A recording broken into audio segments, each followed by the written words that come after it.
আজকে গেছিলাম cylinder gas আনতে। আমরা বেক্সিমকো সিলিন্ডার ব্যবহার করি।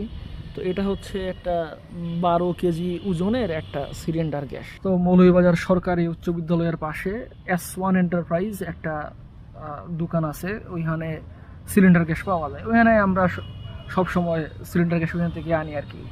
তা আজকে গেলাম গেলাম এটা নিয়ে। তো দোকানের যে মালিক উনি বলতেছেন যে 2000 টাকা। মানে মাথা তো পুরাই নষ্ট হয়ে গেছে, যে সিলিন্ডার গ্যাসের দাম 2000 টাকা হয়ে গেছে। নির্বাচনের আগে গেছিলাম, তখন দাম বলছে 1700 টাকা, হুট করে 1700 টাকা। তখন সবাই বলতেছে যে দাম বাড়ছে। অনেকে আবার বলছেন যে নির্বাচনের পর ইনশাল্লাহ দাম কমতে পারে, দাম কমবে ইনশাল্লাহ, অনেকেই বলতেছেন এই কথা। রোজার সময়ও গেলাম, তখনও 1700 টাকা। আজকে গেলাম গ্যাস আনতে, ঘরে গ্যাস নাই, আজকে গেলাম গ্যাস আনতে, দাম হয়ে গেছে 2000 টাকা। এইটা কি ধরনের কথা ভাই? মানে বাংলাদেশে কি কেউ কিছু বলে না, নাকি দেখার মতো কেউ নাই?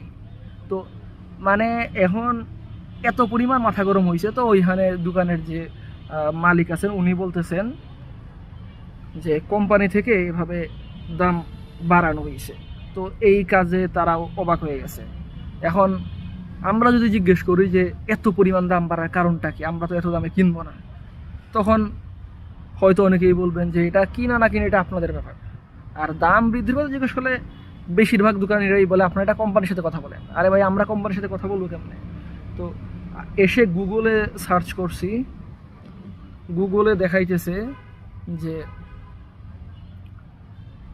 2026 সালের জানুয়ারি অনুযায়ী বেক্সিমকো সহ বেসরকারি খাতের 12 কেজি এলপিজি সিলিন্ডার রিফিলের দাম 1306 টাকা নির্ধারণ করা হয়েছে, যা ডেলিভারি চার্জ ব্যতীত। আর এই মূল্য প্রতি মাসে পরিবর্তনশীল আছে, এটাও মানলাম। 12 কেজি রিফিল গ্যাস 1306 টাকা, এটা নির্ধারিত খুচরা মূল্য। ডেলিভারি চার্জ 120 থেকে 150 টাকা অতিরিক্ত হতে পারে। 120 টাকা থেকে 150 টাকা যদি অতিরিক্ত হয়, এর মানে এরপরও তো 2000 টাকা হওয়ার কোনো চান্সই নাই। আচ্ছা, আমি আরেকটু সার্চ করি। এখন আমার তো মাথায় ঢুকতেছে না কিছু। আমরা তো ভাই এমনি চলতে পারবো না। এখন এগুলো নিত্য প্রয়োজনীয় দ্রব্য, এগুলো যদি আমরা এখন কিনা বন্ধ রাখি তাইলে আমরা চলবো কেমনে? আমি আর একটু সার্চ করি। এখন ভাই কে দোষী কে নির্দোষী এইসব তো ভাই আমরা বুঝি না। সরকার যদি, কর্তৃপক্ষ যদি এই বিষয়ে না আগায়, তারা যদি চুপচাপ নীরব হয়ে বসে থাকে, তাহলে তো আমরা মানে বাঁচার কোনো রাস্তাই দেখতেছি না। আচ্ছা, আমি একটু গুগলে দেখছি, এখন একটু ইয়াতে দেখি, জেমিনিতে সার্চ করি। মৌলভীবাজার না, জেমিনিতে সার্চ, এটা আমার আগের একটা সার্চ লিস্ট ছিল।